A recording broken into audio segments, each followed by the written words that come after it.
Temperatures are climbing yet again in the GTA, and experts warn that if left unchecked, heat can end up being a silent killer.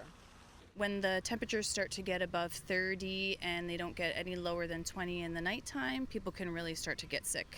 Another heat warning is in effect in the GTA. While it may be a good time for some fun in the sun, experts are warning about the dangers of staying outside for too long.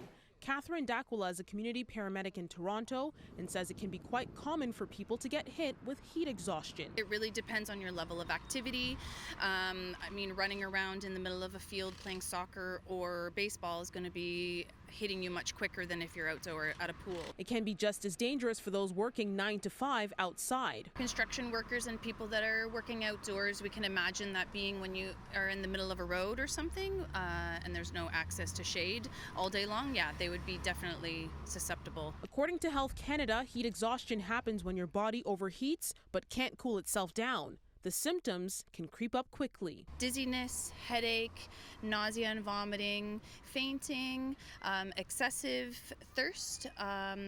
You really want to start to get concerned if you're having decrease in sweating. Heat stroke can also happen. That's when someone starts to sweat less and begins to faint. It is the most serious heat-related illness when your body can no longer regulate its temperature. D'Aquila says anyone can step in to help if they notice someone in distress. Maybe get them lying down if they're feeling dizzy, if you have access to water. Always call 911 first so that you can get the paramedics started. When it comes to avoiding heat exhaustion, staying hydrated is key. You want to be drinking extra water on these days. Even if you're not feeling thirsty, it's best to keep yourself more hydrated than not. And if you have no AC indoors, it's also best to keep activities inside to a minimum. Maybe draw some curtains if you have at home, and maybe try not to cook indoors as much as possible because that can lead people to overheat. With sweltering temperatures hanging around for the next few days, D'Aquila says it can never hurt to check in on neighbors. Even if you're concerned about somebody and you're not entirely sure, it's better to be safe and get the paramedics on the way. Now, also keep in mind that children, seniors, and those with health conditions are at greater risk of getting any heat-related illnesses.